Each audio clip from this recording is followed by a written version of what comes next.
G'day everyone, welcome to another video from Sweeney's Creek Farm. Great to have you here. Hope you're enjoying the channel and enjoying the content, and it's great to see our family growing. This is video number 2 in the worm farm series. First video was about 3, maybe 4 weeks ago I believe, and I started the process of starting to harvest this worm farm. I've learned a lot from this worm farm. I'm going to start doing things a little bit differently just from what I've learnt from this one so far.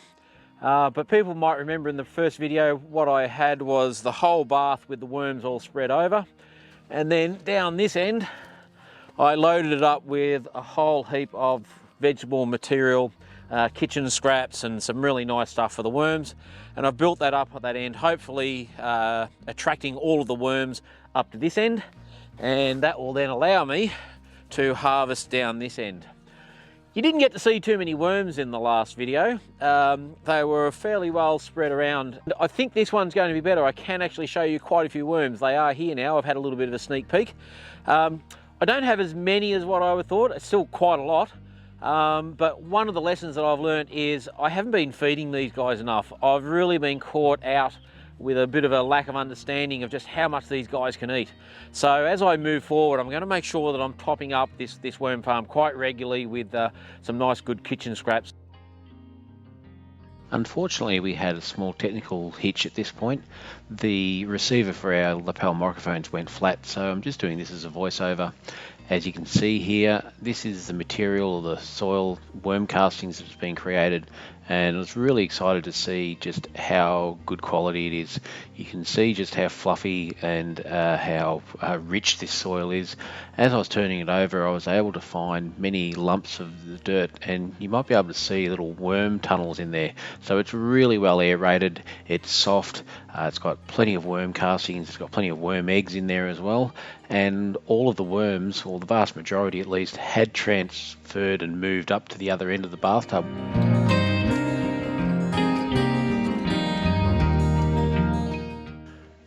The next step was to remove all of the worm castings that had been processed by the worms over these last few months.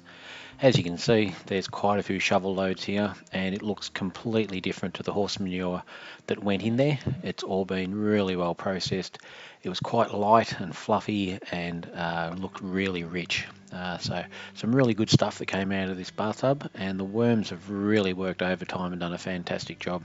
There was no smell, there was no stickiness to it. It was just pure organic goodness ready to go in the garden bed. Here you can see the trampoline material that I put down above the drainage layer in this bathtub when I first set the worm farm up. It's done a fantastic job. It's been very porous, it's let the water go through, and it's kept all of the debris out of the drainage area, and it also makes harvesting much easier because the shovel can slide along the top of it.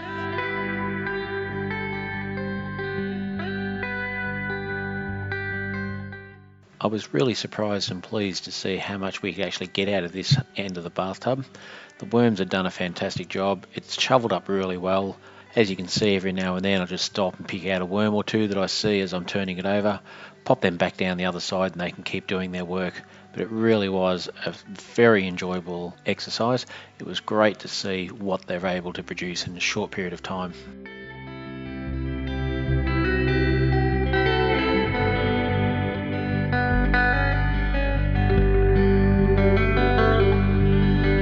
And this is what it looks like once we finish cleaning it out. As you can see, I've split it sort of down the middle there, dug it all out, made sure I got around to the outside. You can see how that trampoline material has really sealed it well against the edge of the bathtub, and it's done its job perfectly. The next stage is to reload the bathtub. As you can see here, I've actually done a blend. It's a bit of a mixture of sifted horse manure, it's got some kitchen scraps, it's also got some leaves of the cauliflower plants out of the garden.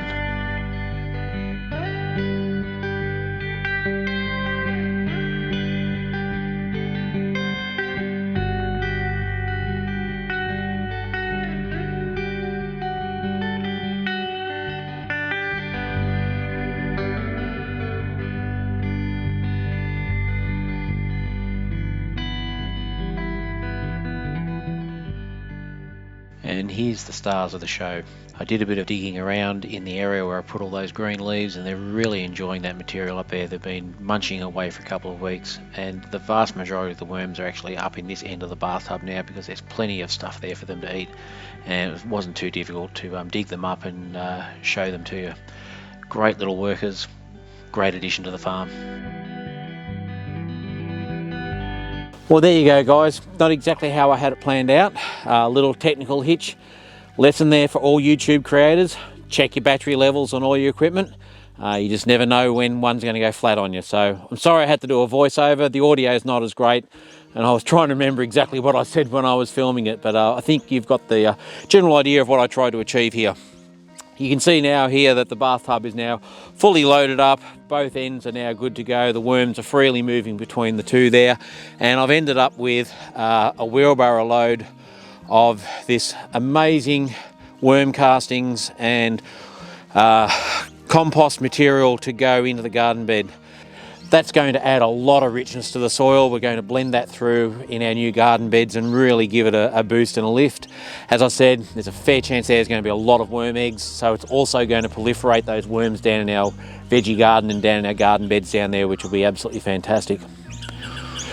Thanks for being here, guys. Hope you really enjoyed that video. There will be a part 3 later in the year as I do the reverse, where I'll load up that end and I'll harvest this end as well. But I need to give the worms a time to break all this material down here up this end. So it is a cyclic program. It has inspired me. I'm not going to be satisfied with one worm farm. I've got a few more bathtubs down there, so I think it's time to get a few more in operation. And as I said, one of the big lessons I learned was making sure that I feed these guys. They do eat and consume a heck of a lot, and that will then also generate more worms.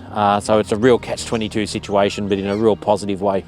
Thanks for being here, guys. Hope you enjoyed the video. Please don't forget to hit that thumbs up. If you're new to the channel, consider hitting the subscribe button and joining our family. We're so excited to see so many people joining the family, and for all the new subs, welcome, and hope you're enjoying the content. We certainly do endeavour to get as many videos out and keep that high quality up that we're quite proud of. So that's all for me and all of my fellow worms, and I hope this inspires people to actually get out and get a worm farm going, because they're a fantastic addition to your homestead. Bye for now, guys, and we'll see you on the next one.